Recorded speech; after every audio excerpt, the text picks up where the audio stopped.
Hello and welcome back to Black Dice Gaming. I'm James and today we're going to be looking at the Stormbringer magazine. This is issue number 7. This is the one that comes with 2 free pence and a ruler, which feels like a little thick bit of plastic. So without further ado, let's open the packet. Careful not to cut my measuring ruler there. So noisy. So yeah, I mean, it's a fairly nice piece of plastic. It's flexible, but solid, or reasonably solid. And the 2 pence that we get are Corex White and Catatan Flesh. Okay, so you can see here that's happened with the white here. It separates, and this is something that happens a lot with the whites.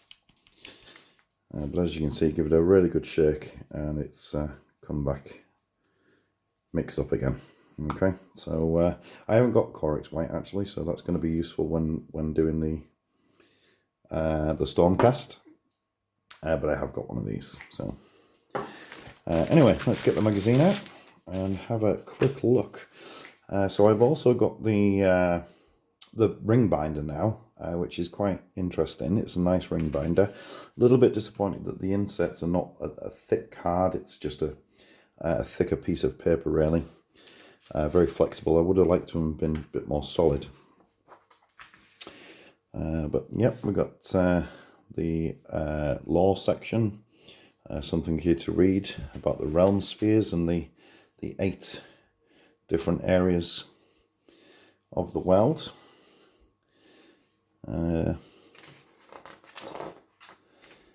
Oh yeah, these are the wound markers. Now these should have been in issue number 1, I think.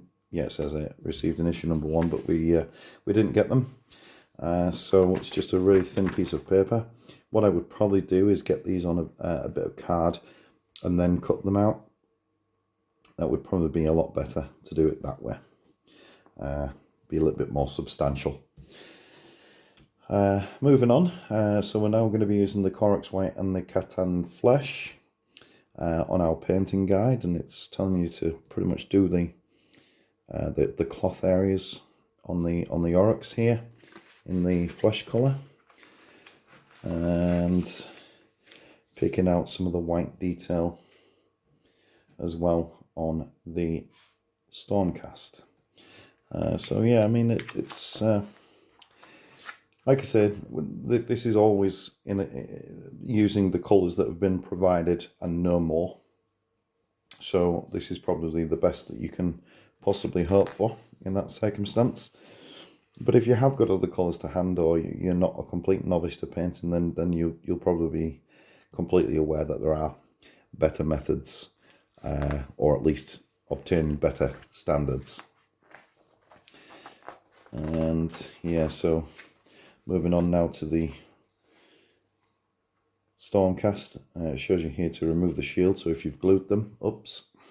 But yeah, it's just makes sense. It's so much easier to get into those areas without it being glued together. So good little tip. I do paint a lot of mine, especially slightly bigger models. I do paint a lot of them in sub-assemblies. So it's something that, you know, you just get used to. It surely makes it easier doing it in smaller parts than it is one big model, the way that you move it around. And even the smaller models are probably even worse for that, in my opinion. But yeah, moving on. A lot of painting on this one. Using the 2 new colours that we've got. There's lots to be doing in the white.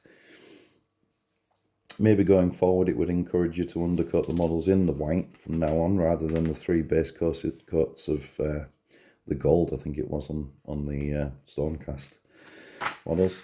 So yeah, new Stormcast model should look something like that at this stage.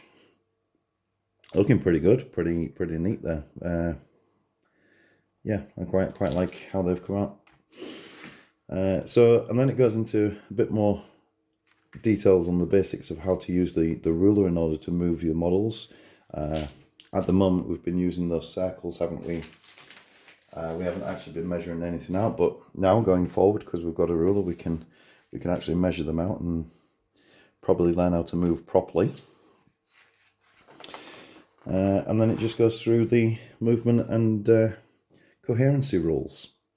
That's where the models have to be so far and in touch with other models, and they need to be coherent by the end of the move.